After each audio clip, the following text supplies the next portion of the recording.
ಕಾರ್ಯ ಮತ್ತು ಅತ್ಯುತ್ತಮ ಸೇವೆ ಹಾಗೂ ಉತ್ತಮ ಕಾರ್ಯಕ್ರಮಗಳನ್ನು ನಿರ್ವಹಿಸುವುದನ್ನು ಪರಿಗಣಿಸಿ ಕರ್ನಾಟಕ ರಾಜ್ಯ ಮಾನ್ಯ ಮುಖ್ಯಮಂತ್ರಿಯವರ ಚಿನ್ನದ ಪದಕವನ್ನು ನೀಡಿ ಗೌರವಿಸುತ್ತಾರೆ.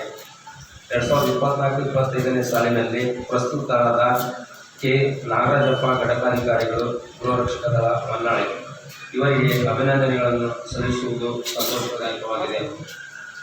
ಮೊದಲನೇದಾಗಿ ಪ್ರಾರ್ಥನೆ ಕುಮಾರಿ ವಿದ್ಯಾ ಮತ್ತು ಸಂಗಡಿಗರಿಂದ. ನಿನಗೆ ಶರಣು ವಿನಾಯಕ, ಶರಣು ನಿನಗೆ ಶರಣು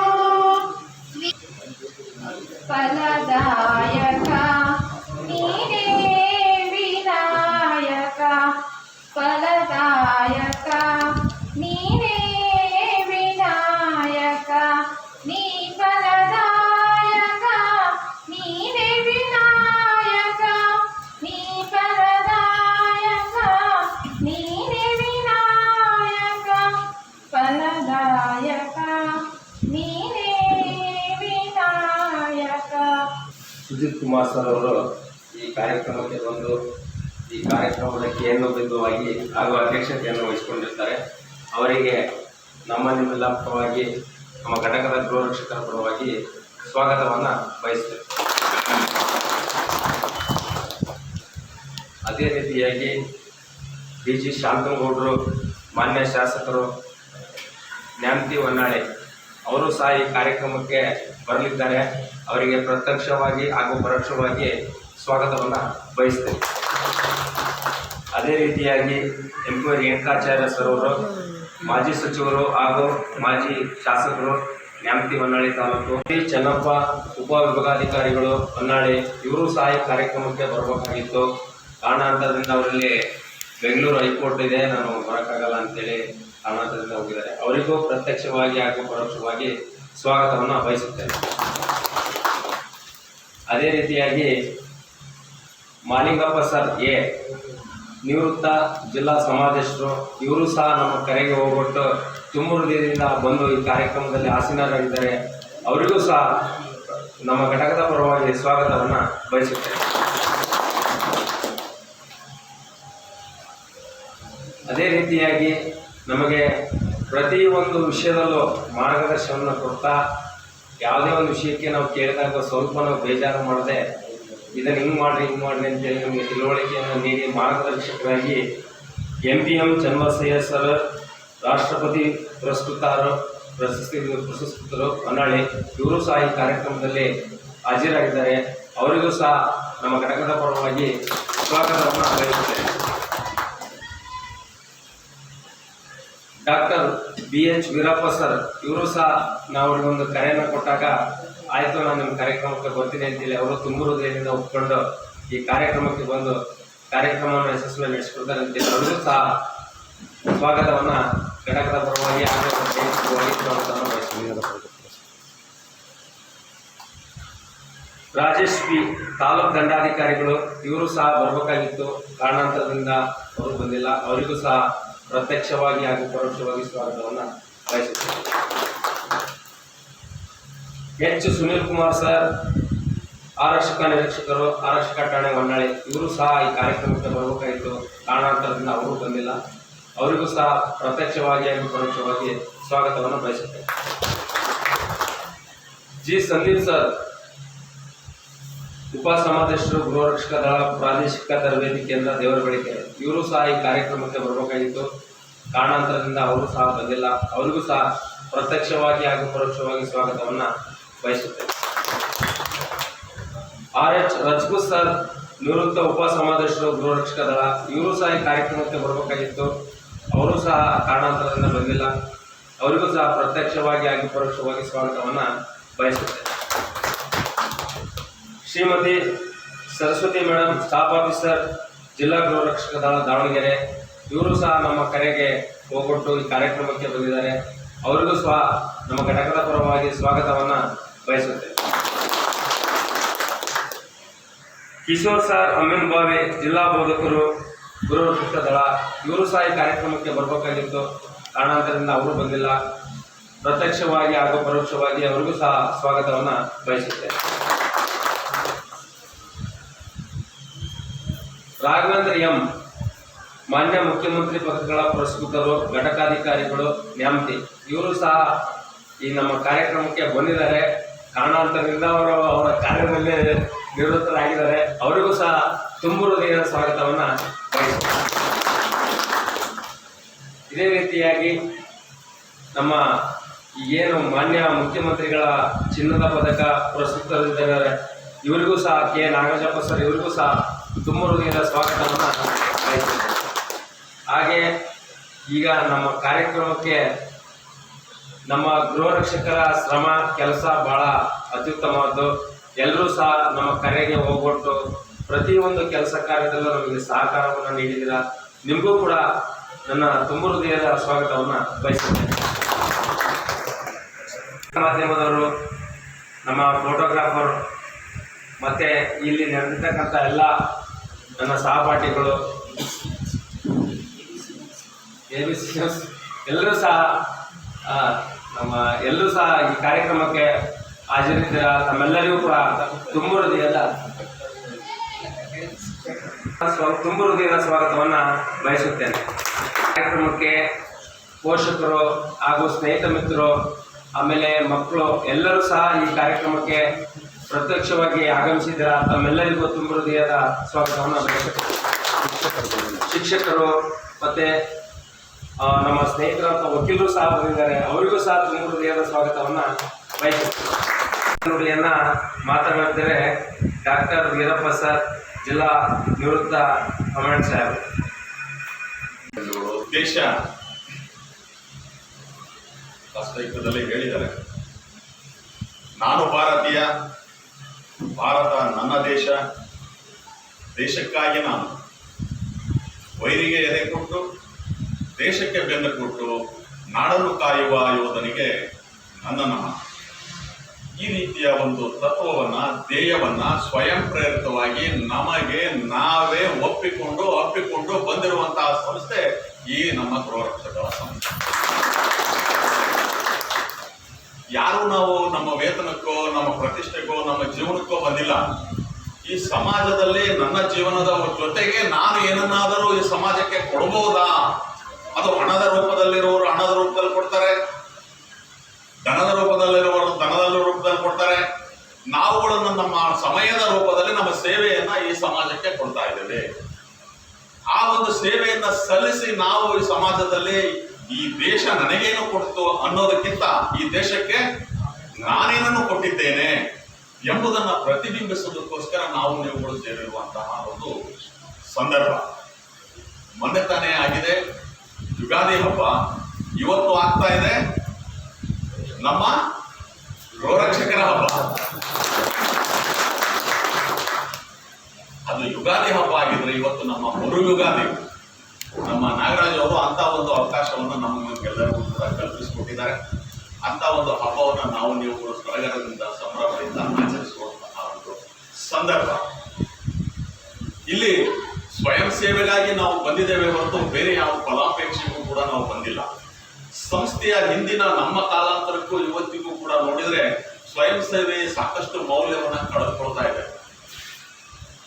ನಮ್ಮ ಮತ್ತೆ ಮಲ್ಲಿಕಾರ್ಜುನ ಸರ್ ಅವರ ಅದರ ಹಿಂದಿನ ಮೌಲ್ಯಗಳಿಗೂ ಮತ್ತು ಈಗಲೂ ನಾವು ನೋಡ್ತಾ ಹೋದ್ರೆ ಸ್ವಯಂ ಸೇವೆ ಅಂತಕ್ಕಂಥದ್ದು ಮೌಲ್ಯವನ್ನ ಕಳೆದುಕೊಳ್ತಾ ಇದೆ. ಇಂಥ ಸಂಕೀರ್ಣ ಜೀವನದ ವ್ಯವಸ್ಥೆಯಲ್ಲೂ ಕೂಡ ಸಂಸ್ಥೆ ಎದ್ದು ಮುಗಿದು ನಿಲ್ತಾ ಇದೆ. ಆ ಒಂದು ಸಂಸ್ಥೆ ಇವತ್ತು ದಾವಣಗೆರೆಯಲ್ಲಿ ವಿಶೇಷವಾಗಿ ಕರ್ನಾಟಕ ರಾಜ್ಯದಲ್ಲೇ ವಿಶೇಷವಾದಂತಹ ಸ್ಥಾನವನ್ನ ನಮ್ಮ ಗೃಹರಕ್ಷಕ ದಳ ಪಡೆದುಕೊಂಡಿದೆ ಅಂತ ಹೇಳಿದ್ರೆ ಬಹುಶಃ ದಕ್ಷಿಣ ಭಾರತದಲ್ಲೇ ಹೆಸರುವಾಸಿಯಾದಂತಹ ಒಂದು ತರಬೇತಿ ಕೇಂದ್ರ ನಮ್ಮ ದಾವಣಗೆರೆಯಲ್ಲಿ ದೇವರ ಬೆಳಕೆರೆಯಲ್ಲಿ ಸ್ಥಾಪನೆ ಆಗಿದೆ ಅಂದ್ರೆ ಅದಕ್ಕೆ ನಾವು ನೀವುಗಳು ಕೂಡ ಹೆಮ್ಮೆ ಪಡುವಂತಹ ಒಂದು ಸಂಗತಿ ಅಂತ ಹೇಳಿದ್ರು ಕೂಡ ತಪ್ಪಾಗಲ್ಲ. ಅದರ ಜೊತೆಗೆ ಸ್ನೇಹಿತರೆ, ನಾವು ಯಾವುದರಲ್ಲಾದರೂ ಬಡವರಾಗಿರೋಣ, ಹಣದಲ್ಲಿ ಬಡವರಾಗಿರೋಣ, ಆಸ್ತಿಯಲ್ಲಿ ಬಡವರಾಗಿರೋಣ, ಆದರೆ ನಮ್ಮ ದೇಶ ಪ್ರೇಮದಲ್ಲಿ ನಾವು ಯಾವತ್ತೂ ಕೂಡ ಬಡವರಾಗಿರುವ. ನಾವು ದೇಶ ಪ್ರೇಮದಲ್ಲಿ ನನ್ನಷ್ಟು ಶ್ರೀಮಂತ ಈ ದೇಶದಲ್ಲಿ, ಈ ಮನೆಯಲ್ಲಿ, ಈ ಗ್ರಾಮದಲ್ಲಿ ಯಾರು ಅನ್ನುವಂತಹ ಅಭಿಮಾನಿಗಳಾಗಿರ್ಬೇಕು, ದೇಶಾಭಿಮಾನಿಗಳಾಗಿರ್ಬೇಕು. ದೇಶ ಪ್ರೇಮವನ್ನ ಹೊಂದಿರುವಂತಹ ನನ್ನಷ್ಟು ಶ್ರೀಮಂತ ಯಾರು ಇಲ್ಲ ಅಂತಕ್ಕಂಥ ಅಹಂಕಾರ ನಮಗೆ ಇರಬೇಕು, ಹೆಮ್ಮೆ ಇರಬೇಕು ನಮಗೆ. ಬಹುಶಃ ನಾನು ಈ ಹಿಂದೆ ಹೇಳಿದ್ದೆ ಒಂದು ಸಂದರ್ಭದಲ್ಲಿ, ಕಥೆಯಲ್ಲ ನಮ್ಮ ಶಿಕಾರಿಪುರ ತಾಲೂಕಿನ ಈಸೂರಿನ ಗ್ರಾಮವನ್ನ ನೀವೆಲ್ಲರೂ ನೆನಪಿಟ್ಕೊಂಡಿದ್ದೀರಾ? ನೆನಪಿದೆ ಅಲ್ವಾ? ಏಸೂರು ಕೊಟ್ಟರು ಈಸೂರು ಕೊಡಲು ಅಂತಕ್ಕಂಥದ್ದು ಭಾರತ ದೇಶದಲ್ಲಿ ಪ್ರಪ್ರಥಮವಾಗಿ ನಮ್ಮ ಸ್ವಾತಂತ್ರ್ಯವನ್ನ ಬೇರೆ ಯಾರು ಕೊಡಬೇಕು, ನಾವೇ ನಮ್ಮ ಸ್ವಾತಂತ್ರ್ಯವನ್ನ ಘೋಷಿಸಿಕೊಳ್ತೇವೆ ಅಂತ ಹೇಳಿ ಪ್ರಥಮವಾಗಿ ಸ್ವಾತಂತ್ರ್ಯವನ್ನ ಘೋಷಣೆ ಮಾಡಿಕೊಂಡಂತಹ ಹಳ್ಳಿ ಇಡೀ ದೇಶದಲ್ಲಿ ಯಾವ್ದಾದ್ರು ಇದ್ರೆ ಅದು ಈಸೂರು ಗ್ರಾಮ. ನಮಗೆ ನಮ್ಮ ಸ್ವಾತಂತ್ರ್ಯವನ್ನ ಬೇರೆಯವ್ರು ಯಾಕೆ ಕೊಡಬೇಕು? ನಾವು ಕೊಟ್ಟಿದ್ದೀವಿ ಅಂತ ಅರ್ಥ ಅಲ್ಲಿಗೆ ನಾವು ಅವ್ರಿಗೆ ನಮ್ಮ ದೇಶದ ಸ್ವಾತಂತ್ರ್ಯ ಅವ್ರಿಗೆ ಕೊಟ್ಟಿಲ್ಲ, ನಮ್ಮಲ್ಲೇ ಇದೆ, ನಾವು ಘೋಷಣೆ ಮಾಡ್ಕೊಳ್ತೇವೆ ಅಂತ ಘೋಷಣೆ ಮಾಡ್ತಾರೆ. ಅಂತಹ ಗ್ರಾಮ ಈಸೂರು ಗ್ರಾಮ. ಅವರಿಗೆ ಈಗಲೂ ಕೂಡ ನಾವು ಫ್ರೀಡಂ ಫೈಟರ್ಸ್ ಅಂತ ಹೇಳಿ ಕೇಳ್ತೀವಿ. ಎಲ್ಲ ಗ್ರಾಮದಲ್ಲೂ ಈಗಾಗಲೇ ಕಡಿಮೆ ಆಗ್ತಾ ಬಂದಿದ್ದಾರೆ, ಎಲ್ಲಾ ಗ್ರಾಮಗಳಲ್ಲೂ ಕೂಡ. ಹಾಗೆ ಈಸೂರಲ್ಲೂ ಕೂಡ ಒಂದು 4-5 ಜನ ಫ್ರೀಡಂ ಫೈಟರ್ಸ್ ಇದ್ರು. ಅವರುಗಳನ್ನ ನಾವು ನಮ್ಮ ಶಾಲೆಗಳಿಗೆ ಮತ್ತೊಂದಕ್ಕೆ ಫಂಕ್ಷನ್ಗಳಿಗೆ ಕರೆಸ್ತಾ ಇದ್ವಿ. ಹಾಗೆ ಕೊನೆಗೆ ಒಬ್ರು ತೀರ್ಥಾಚಾರ ಅಂತ ಹೇಳಿ ಒಬ್ರಿದ್ರು. ಅವ್ರೊಬ್ಬರೇ ಉಳಿದವರು ಈಗ 6 ಜನದಲ್ಲಿ. ಅವ್ರು 5 ಜನನು ಕೂಡ ಒಂದ್ಸರಿ ಪ್ರವಾಸಕ್ಕೆ ಕರ್ಕೊಂಡು ಹೋಗಿದ್ರು. ಭಾರತ ದೇಶ ಅವರನ್ನ ಹೊರ ದೇಶಕ್ಕೆ ಪ್ರವಾಸಕ್ಕೆ ಕಳಿಸಿದ್ರು. ಹಾಗೆ ಪ್ರವಾಸಕ್ಕೆ ಕಳಿಸಿದಂತ ಸಂದರ್ಭದಲ್ಲಿ ಎಲ್ಲಾ ದೇಶಗಳನ್ನು ತಿರುಗಿಕೊಂಡು ಬಂದ್ರು. ನಂತರ ಜಪಾನ್ ದೇಶ ಲಾಸ್ಟ್ ದೇಶ ಆಗಿತ್ತು. ಆ ಜಪಾನ್ ದೇಶದಿಂದ ಅವರು ಕೊನೆಯ ಪ್ರಯಾಣವನ್ನು ಮುಗಿಸ್ಕೊಂಡು ಅವರು ಭಾರತಕ್ಕೆ ವಾಪಸ್ಸು ಬರಬೇಕಾಗಿತ್ತು. ಹಾಗೆ ಜಪಾನ್ ದೇಶದಲ್ಲಿ ಉಳಿದುಕೊಂಡಂತಹ ಸ್ಥಳದಲ್ಲಿ ಆ ವಸತಿ ಗೃಹದಲ್ಲಿ ಒಬ್ಬ ಆ ಈಶ್ವರನ ಒಬ್ಬ ವ್ಯಕ್ತಿ, ಇಲ್ಲ ಸರ್ ನನಗೆ ಯಾರು ಎಲ್ಲರೂ ರೆಡಿ ಆದ್ರು, ನೀನು ಯಾಕಪ್ಪ ರೆಡಿ ಆಗಿಲ್ಲ ಅಂತ ಹೇಳಿದ್ರೆ ಅವನು ಅಲ್ಲಿ, ಇಲ್ಲ ಸರ್ ನನ್ಗೆ ವಾಚ್ ಕಳೆದೋಗ್ಬಿಟ್ಟಿದೆ ಅಂತ ಹೇಳಿ ಅವನು ರೆಡಿ ಆಗ್ತಾನೆ ಹುಡುಕ್ತಾನೆ. ಅವನು ರಿಸೆಪ್ಷನಿಸ್ಟ್ ಕೇಳ್ದ, ಎಲ್ಲರನ್ನು ಕೇಳ್ದ, ವಾಚ್ ಸಿಗ್ಲೇ ಇಲ್ಲ.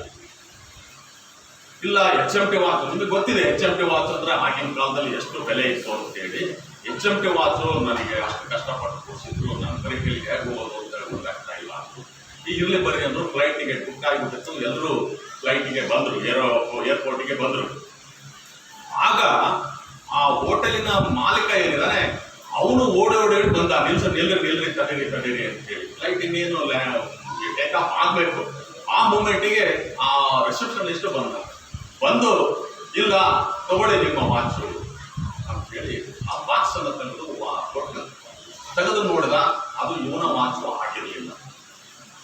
ಇಲ್ಲ ಸರ್ ಇದು ನಂದಲ್ಲ, ನಂದು HMT ವಾಚ್, ಇದು ನಿಮ್ಮ ಜಪಾನ್ ದೇಶದ ವಾಚ್, ಇದು ನನಗೆ ಬೇಕಾಗಿಲ್ಲ. ಇಲ್ಲ ದಯಮಾಡಿ ಈ ವಾಚನ್ನು ನೀವು ತಗೊಳ್ಳಿ. ನಿಮ್ಮ ದೇಶಕ್ಕೆ ಹೋದ ನಂತರ ಜಪಾನ್ನಲ್ಲಿ ನನಗೆ ನಮ್ಮ ಜಪಾನ್ ದೇಶದಲ್ಲಿ ನನ್ನ ಒಂದು ವಾಚು ಕಳೀತು ಅಂತ ಹೇಳಬೇಡಿ ದಯಮಾಡಿ. ಅದ್ರ ಬದಲಾಗಿ ಈ ನನ್ನ ಪ್ರವಾಸದ ನೆನಪಿಗೋಸ್ಕರ ನಾನು ನನ್ನ ಭಾರತ ದೇಶದ HMT ವಾಚ್ ಅನ್ನ ಜಪಾನ್ ದೇಶದವರಿಗೆ ಕೊಟ್ಟು ಅವರ ನೆನಪಿಗೋಸ್ಕರ ನನ್ನ ವಾಚ್ ಅನ್ನು ತೆಗೆದುಕೊಂಡು ಬಂದೆ ಅಂತ ಹೇಳಿ ನಿಮ್ಮ ದೇಶಕ್ಕೆ ಹೋಗಿದ್ದೇನೆ ದಯಮಾಡಿ ಅಂತ ಹೇಳಿ ಒತ್ತಾಯಪೂರ್ವಕವಾಗಿ ವಾಚ್ ಅನ್ನು. ಏನು ಇದರ ಅರ್ಥ? ಭಾರತದಲ್ಲಿ ಜಪಾನ್ ದೇಶದ ಭಾರತದಲ್ಲಿ ಹೋಗಿ ನಾನು ವಾಚನ್ನ ಕಳ್ಕೊಂಡೆ ಜಪಾನ್ ದೇಶದಲ್ಲಿ ಅಂತ ಅಂದ್ರೆ ಅಲ್ಲಿಗೆ ಜಪಾನ್ ದೇಶದಲ್ಲಿ ಕಳ್ಳರಿದ್ದಾರೆ ಅಂತ ಸಂದೇಶ ಹೋಗುತ್ತೆ. ಜಪಾನ್ ದೇಶದಲ್ಲಿ ಕಳ್ಳರಿದ್ದಾರೆ ಅನ್ನೋ ಸಂದೇಶ ಭಾರತಕ್ಕೆ ಹೊತ್ಕೊಂಡು ಹೋಗ್ಬಾರ್ದು ನೀವು. ಅದರ ಬದಲು ನಮ್ಮ ಬಾಂಧವ್ಯಕ್ಕೋಸ್ಕರ ಕೊಟ್ಟಿದ್ದಾರೆ ಅಂತ ಹೇಳಿ ನೀವು. ಅದು ದೇಶಾಭಿಮಾನ, ಅವನ ದೇಶ ಪ್ರೇಮ. ಅವನಿಗೆ ದುಡ್ಡು ಕೊಟ್ಟಿದ್ರು, ಅವನ ಹೋಟ್ಲು ಬಾಡಿಗೆ ಬಂದಿತ್ತು, ಅಲ್ಲಿ ಏನು ಡ್ಯಾಮೇಜ್ ಅಂತಾನೆ ಹೋಗಿದ್ರು ಅವರು. ಇವನು ಬಂದು ಆ ವಾಚ್ ಕೊಡೋ ಅವಶ್ಯಕತೆ ಇರಲಿಲ್ಲ. ಅಂತಹ ರಿಸೆಪ್ಷನಿಸ್ಟ್ಗಳು ನಾವು ನೀವು ಕೂಡ, ಅಂತಹ ಪ್ರತಿನಿಧಿಗಳು ನಾವು ನೀವು ಕೂಡ ಆಗುವಂತಹ ದೇಶ ಪ್ರೇಮವನ್ನು ನಾವು ರೂಢಿಸಿಕೊಳ್ಳೋಣ. ಈ ನೆಲ, ದೇಶ, ಈ ನಮ್ಮ ಸ್ವಾತಂತ್ರ್ಯ ಇದಕ್ಕೆಲ್ಲ ಮಡಿದವರಿಗೆ ಋಣ ತೀರಿಸುವಂತಹ ಕೆಲಸವನ್ನು ನಾವು ಮಾಡೋಣ. ಮತ್ತೆ ನಮ್ಮ ನಾಗರಾಜ್ ಸರ್ ಅವರಿಗೆ ಇನ್ನೂ ಕೂಡ ಮುಂದಿನ ದಿನಗಳಲ್ಲಿ ಮುಂದಿನ ರಾಷ್ಟ್ರಪತಿ ಪದಕವು ಸಿಗಲಿ. ಮತ್ತೆ ಇನ್ನೊಂದು ಹೊಸ ಒಂದು ಮೆಡಲ್ ಬಂದಿದೆ, DJT ಮೆಡಲ್ ಅಂತ ಹೇಳಿ, DJT ಅಂತ ಏನೋ ಅಂತ ಹೇಳ್ತಾರೆ. ನಾವು ಇದ್ದಾಗಿದ್ದಿಲ್ಲ, ಇರ್ಲಿ ಅದು ಕೂಡ ಪಡೀಲಿ ಅವರು. ಮತ್ತೆ ಅವರು ಒಬ್ಬ ಸರಳ ಜೀವಿ, ಯಾವುದೇ ತರದ ಆಡಂಬರ ಆಗಲಿ ಮತ್ತೊಂದಾಗ್ಲಿ ಇಲ್ಲದೆ ಇರತಕ್ಕಂಥ ವ್ಯಕ್ತಿ. ನನ್ನ ಟೈಮಲ್ಲಿ 2 ಸಾರಿ ಶಿಫಾರಸು ಮಾಡಿದ್ವಿ, ಆದ್ರೆ ಕಾರಣಾಂತರದಿಂದ ಅವರಿಗೆ ಆ ಟೈಮಲ್ಲಿ ಅದು ಲಭ್ಯ ಆಗಲಿಲ್ಲ. ನನ್ನ ನಂತರದ ಅವಧಿಯಲ್ಲಿ ಮುಂದಿನ ಸಮಾಜದ ಅವಧಿಯಲ್ಲಿ ಅವರಿಗೆ ಸಿಕ್ಕಿದೆ. ನಿಜವಾಗ್ಲೂ ಮತ್ತೊಮ್ಮೆ ನನಗೆ ಮುಖ್ಯಮಂತ್ರಿ ಪದಕ ಸಿಕ್ಕಿದೆ ಅನ್ನುವಷ್ಟು ಸಂತೋಷ ಆಗ್ತಾ ಇದೆ. ಆದ್ರಿಂದ ಈ ಒಂದು ಗೃಹರಕ್ಷಕ ದಳದ ಹಬ್ಬ ಇವತ್ತು ಹೊನ್ನಾಳಿಯಲ್ಲಿ ಇನ್ನೂ ಹೆಚ್ಚಿನ ರೀತಿಯಲ್ಲಿ ವಿಜೃಂಭಣೆಯಿಂದ ಸಡಗರ ಸಂಭ್ರಮದಿಂದ ನಡೆಯೋದಕ್ಕೆ ಕಾರಣವಂತ ನಿಮ್ಮೆಲ್ಲರಿಗೂ ಕೂಡ ಶುಭವನ್ನು ಹಾರೈಸಿ ನನ್ನ 2 ಮಾತನ್ನು ಮುಗಿಸ್ತೇನೆ. ನನಗೆ ಬರೋದ್ರಲ್ಲಿ ನಾವು ಜನರಾಗಿ ನಮ್ಮ ಒಂದು ಸೇವೆ 88ರಿಂದ ನಾನು ಒಂದು ಹೋಮ್ ಗಾರ್ಡ್ ಆಗಿ ನಾನು ಸೇವೆ ಸಲ್ಲಿಸಿದ ಬಂದಿದ್ದೀನಿ. ಹೋಮ್ ಗಾರ್ಡು, ಆಮೇಲೆ ASL, SL, ಸಾರ್ಜೆಂಟು ಎಲ್ಲ ಈ ಥರ ಆಗಿ ವರರಾಜ, ಆಮೇಲೆ ಅಡಗಡಿ ಒಂದು ಗಣೇಶ ಉತ್ಸವದಲ್ಲಿ ತೆಪ್ಪ ಮುಳುಗಡೆಯಲ್ಲಿ ಒಂದು ಸೇವೆ ಸಲ್ಲಿಸಲಿಕ್ಕೆ ಒಂದು ಸರ್ಕಾರವನ್ನು ಗುರುತಿಸಿ ಒಂದು ಮಾನ್ಯ ಮುಖ್ಯಮಂತ್ರಿ ಚಿನ್ನರತ್ನ ಅವರು ನನಗೆ ಕೊಟ್ಟಿದ್ದಕ್ಕೆ ತುಂಬ ಸಂತೋಷ ಆಗಿದೆ. ಹಾಗಾಗಿ ನಮ್ಮ ಅಧಿಕಾರಿ ಬಾಂಧವರು ಮತ್ತು ನಮ್ಮ ಸದಸ್ಯರಿಗೂ ಹೊಂದಿಸುತ್ತಾ ನನ್ನ ಮಾತನ್ನು ನಾಗರಾಜ್ ಅವರಿಗೆ ಮುಖ್ಯಮಂತ್ರಿಗಳ ಚಿನ್ನದ ಪದಕ ಪ್ರಶಸ್ತಿ ಘೋಷಿತರಾಗಿರೋದ್ರಿಂದ ಈ ಒಂದು ಕಾರ್ಯಕ್ರಮ ನೀವೆಲ್ಲ ಸೇರಿ ಹಮ್ಮಿಕೊಂಡಿದ್ದು ತುಂಬ ಸಂತೋಷದಾಯಕ. ಮೊದಲು ನಮ್ಮೆಲ್ಲ ಗೃಹರಕ್ಷಕರೇ ಅಭಿನಂದನೆ ತಿಳಿಸ್ತೇನೆ. ಯಾಕಂತ ಹೇಳಿದರೆ ಈಗಾಗಲೇ ವೀರಪ್ಪ ಅವರು ತಿಳಿಸಿದ್ದಾರೆ, ನಮ್ಮ ಮಾಲಿಕಪ್ಪ ಸರ್ ಅವರು ಕೂಡ ತಿಳಿಸಿದ್ದಾರೆ. ಗೃಹರಕ್ಷಕ ಸಂಸ್ಥೆ ಅಂತಂದು ಹೇಳಿದರೆ ನಮ್ಮ ಚಿಹ್ನೆ ನಿಷ್ಕಾಮ ಸೇವೆ ಅಂತೇಳಿ ನೋಡಿದ್ವಿ. ನಮ್ಮ ಪ್ರತಿಯೊಂದು ಇದರಲ್ಲಿ ನಮ್ಮ ಟೋಪಿಯಲ್ಲಿದೆ. ನಿಷ್ಕಾಮ ಸೇವೆ ಅಂತಂದು ಹೇಳಿದ್ರೆ ಯಾವುದೇ ಫಲಾಪೇಕ್ಷೆಯನ್ನು ಬಯಸದೇ ಇರತಕ್ಕಂಥದ್ದು ಅಂತ ಹೇಳಿ.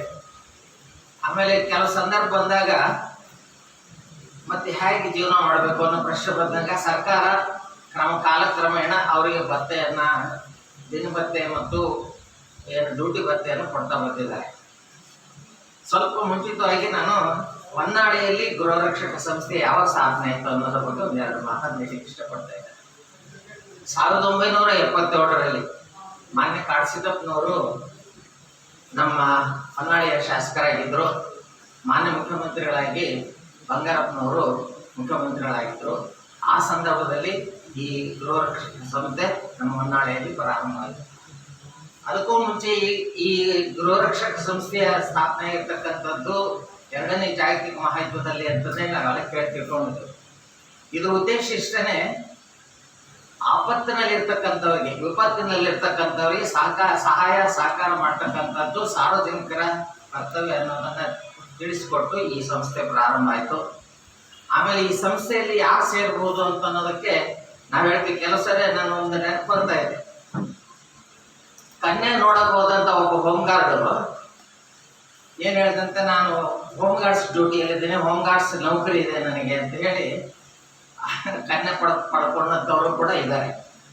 ಇದು ಯಾವುದೇ ಕಾರಣಕ್ಕೂ ಇದು ನೌಕರಿ ಅಲ್ಲ, ಇದು ಒಂದು ಸೇವೆ.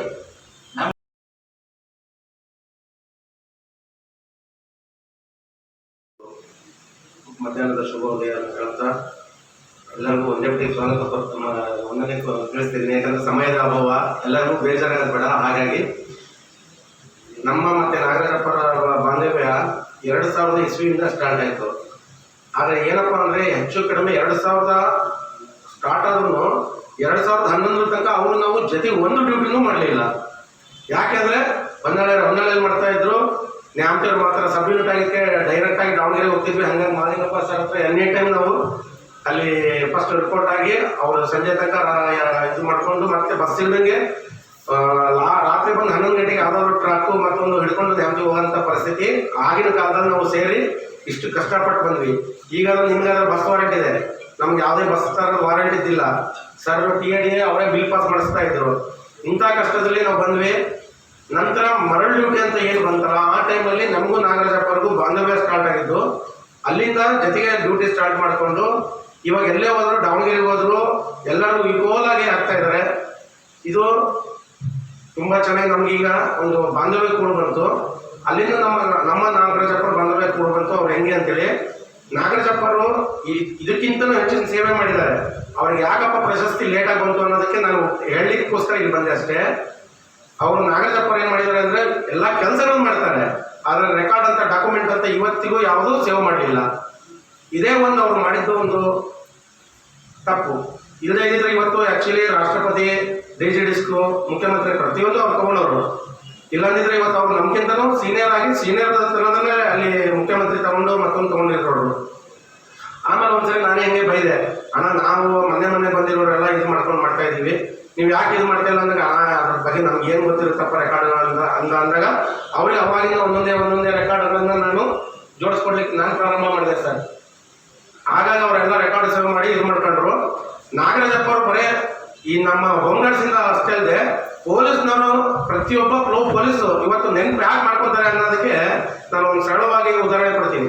ಅವ್ರು ಇವತ್ತು ರಿಯಲ್ ಎಸ್ಟೇಟ್ ಮಾಡ್ಬೋದು, ಅದು ಸ್ವಂತ ಅವರ ದುಡಿಮೆ. ಆದರೆ ಪ್ರತಿಯೊಂದು ಪೊಲೀಸ್ನವರು ಅವತ್ತು ನಾಗರಾಜಪ್ಪ ಅವರು ಹೋಗಿ ರಮೇಶ್ ಸರ್ ಅಂತ ಸರ್ಕಲ್ ಇನ್ಸ್ಪೆಕ್ಟರ್ ಇದ್ರು, ಅವ್ರ ಹತ್ರ ಹೋಗಿ ಸರ್ ನೀವು ಹಿಂಗೆ ಇರೋದ್ಕಿಂತ ಒಂದು ಸೈಟ್ ತಗೊಂಡು ಪ್ರತಿಯೊಬ್ಬರು ನಿಮ್ಮ ಸ್ಟಾಫಿಗೆ ಒಂದು ಇದು ಮಾಡಿ ಸರ್ ಅಂತೇಳಿ ಅವಂಗೆ ಕ್ಯಾಶುವಲ್ ಆಗಿ ಅವತ್ತು ಮಾತಾಡ್ಕೊಂತ ಕುಂತೀವಿ ಹೈವೇಲಿ. ಆ ಹೈವೇಲಿ ಕುಂತಾಗ ರಮೇಶ್ ಸರ್ ಇದ್ರು, ಇಲ್ಲ ನಿಮ್ದು ಕಾನ್ಸೆಪ್ಟ್ ಚೆನ್ನಾಗಿದೆ, ನಾವೆಲ್ಲರಿಗೂ ಒಂದು ಪೊಲೀಸರಿಗೆ ಒಂದು ಸೈಟ್ ಮಾಡಿಸ್ತೀವಿ ಅಂತೇಳಿ ಹಂಗೆ ತಕ್ಷಣ ಎಲ್ಲರಿಗೂ ಕರೆದು ಮೀಟಿಂಗು. ಅವ್ರು ರಮೇಶ್ ಸರ್ ಎಲ್ಲರಿಗೂ ಸಹ ಅವರ ಒಂದು ಸ್ವಂತ ನಿವೇಶನ ಮಾಡ್ಕೊಡ್ರಿ, ಹೊನ್ನಾಳಲ್ಲೇ ಉಳ್ಕೊಡ್ರಿ, ಹೊನ್ನಾಳಲ್ಲೇ ಮಾಡ್ರಿ, ಎಷ್ಟು ದಿನ ಅಂತ ಪೊಲೀಸ್ ಕ್ವಾರ್ಟರ್ಸ್ ಅಲ್ಲಿ ಇರ್ತೀರಾ, ನಿಮ್ದು ಆದಂತ ಸ್ವಂತದ್ದು ಇರ್ಲಿ ಅಂತೇಳಿ ಅವತ್ತು ನಾಗರಾಜಪ್ಪ ಇಟ್ಕೊಂಡು ಒಂದು ಇದು ಮಾಡ್ಕೊಟ್ರು ಸರ್ ಸೈಟ್ಗಳನ್ನ. ಆ ಸೈಟ್ ಇವತ್ತು ಪ್ರತಿಯೊಂದು ಸೈಟ್ ಅವರು ದುಡ್ಡು ತಗೊಂಡಿರ್ಬೋದು, ಆದ್ರೆ ನಾಗರಾಜಪ್ಪರಿಗೆ ಪ್ರತಿಯೊಂದು ಪೊಲೀಸರು ಇವತ್ತು ರಾತ್ರಿ ನೆಮ್ಮದಿ ಮಲ್ಕೊಂಡು ಅಲ್ಲಿ ಅವ್ರಿಗೆ ನೆನೆಸ್ತಾ ಇದ್ದಾರೆ ಸರ್. ಪೊಲೀಸ್ ಕ್ವಾರ್ಟರ್ಸ್ಗೆ ಕಾರಣಕರ್ತರೇ ಇವರು ಸರ್. ಆ ಪೊಲೀಸ್ ಕ್ವಾರ್ಟರ್ಸ್ ಏನಿದೆ ಪೊಲೀಸ್ ಲೇಔಟ್ ಅದಕ್ಕೆ ಕಾರಣಕರ್ತರೇ ನಮ್ಮ ನಾಗರಾಜಪ್ಪ ಸರ್. ಅದೊಂದು ತುಂಬಾ ಹೆಮ್ಮೆಯ ವಿಷಯ. ಹಾಗೆ ನಮ್ಮ ನಾಗರಾಜಪ್ಪರ ಪ್ರತಿಯೊಂದು ವಿಚಾರಕ್ಕೂ ಸಹ ನಾವು ಅಣ್ಣ ನಮ್ಮ ನ್ಯಾಮತಿ ಹುಡುಗರಿಗೆ ಇಷ್ಟು ಚೆನ್ನಾಗಿ ಕಳಿಸಿದ್ರೆ ಕಣ, ಇಂಥ ಕಡೆ ಡ್ಯೂಟಿ ಇದು ಮಾಡ್ಕೊಳ್ಳೋ ಪ್ರತಿಯೊಂದು ಅವರು ಹೊನ್ನಾಳಿ, ಯಾಕಂದ್ರೆ ನಮ್ಮ ನ್ಯಾಮತಿ ಬೇರೆ ಹೊನ್ನಾಳಿ ಬೇರೆ, ನ್ಯಾಮತಿಯಿಂದ ಹೊನ್ನಾಳಿಗೂ ಕಳಿಸ್ತಾ ಇದ್ವಿ. ಅದು ಅವಾಗ ಅವರೇ ಹೊನ್ನಾಳತ್ವ ಮಾಡಿ ಪ್ರತಿಯೊಂದು ನಮ್ಮ ನ್ಯಾಮತಿ ಬಾಂಧವ್ಯ ತುಂಬಾ ಚೆನ್ನಾಗಿದೆ.